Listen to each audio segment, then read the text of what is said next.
vraies voix Sud Radio. On n'a pas tout dit.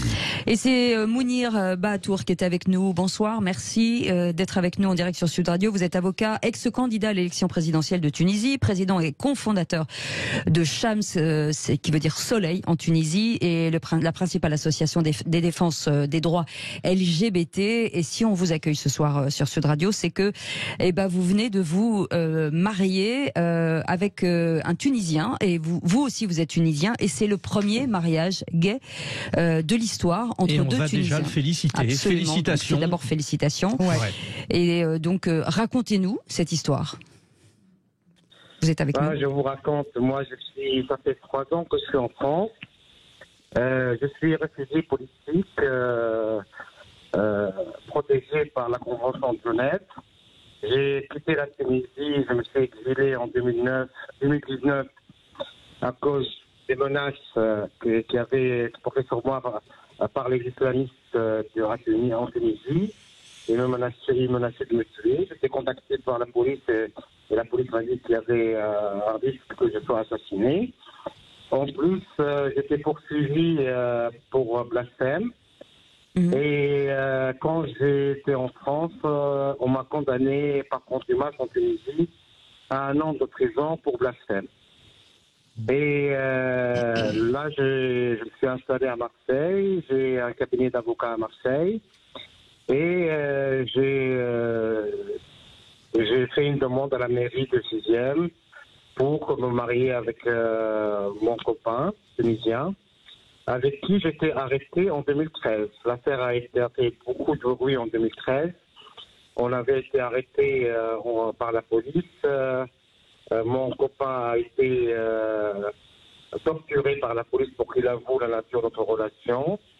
Et on a été condamnés tous les deux à 3 mois de prison. D'accord. Et aujourd'hui, vous êtes en France depuis 3 ans, donc plutôt, vous êtes en sécurité aujourd'hui ? Oui, je me sens en sécurité, parfaitement en sécurité. Je n'ai jamais été agressé, je n'ai jamais été reconnu dans la rue. Je reçois toujours des menaces. Je reçois des menaces par message sur Facebook, sur Twitter aussi. Des gens qui jurent qu'ils se me retrouvent, ils vont m'égorger. Quelqu'un m'a envoyé un message qui va me réduire à un handicapé en fait volante.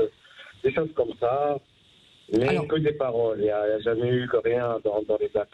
Alors aujourd'hui, vous exigez l'abrogation de l'article 230 du Code pénal qui pénalise justement l'homosexualité en Tunisie. J'imagine que pour l'instant, c'est un coup d'épée dans l'eau ou les choses avancent ? Nous, nos revendications, depuis la création de l'association Shams en 2015, c'est 4 revendications. La première, c'est d'interdire l'examination anale des homosexuels pour prouver leur homosexualité. C'est une examination qui consiste à introduire, qu'un médecin légiste introduit ses doigts dans l'anus pour vérifier s'il est dilaté ou pas. Ça n'a aucune valeur scientifique. Tous les scientifiques du monde disent que c'est n'importe quoi. Et ça a été déclaré par le comité de l'ONU contre la torture comme un acte de torture physique et psychologique. Nous demandons qu'il soit interdit ou qu'au moins l'ordre des médecins de Tunisie donne une consigne aux médecins de ne plus le pratiquer et qu'il fasse des poursuites disciplinaires contre les médecins qui le pratiquent. La deuxième revendication, c'est l'accès des homosexuels à la justice en Tunisie. Aujourd'hui, quand un homosexuel va porter plainte parce qu'il a été agressé, violé ou volé ou braqué, il risque la prison quand on découvre son homosexualité. Il y a eu plusieurs cas, c'est pas de la théorie, plusieurs cas d'homosexuels qui ont porté plainte à la police pour viol ou pour agression. Ils ont été eux-mêmes condamnés quand on a découvert leur homosexualité. Et ce fait que maintenant, aujourd'hui, les homosexuels ne portent plus plainte et ils ne vont plus voir la police.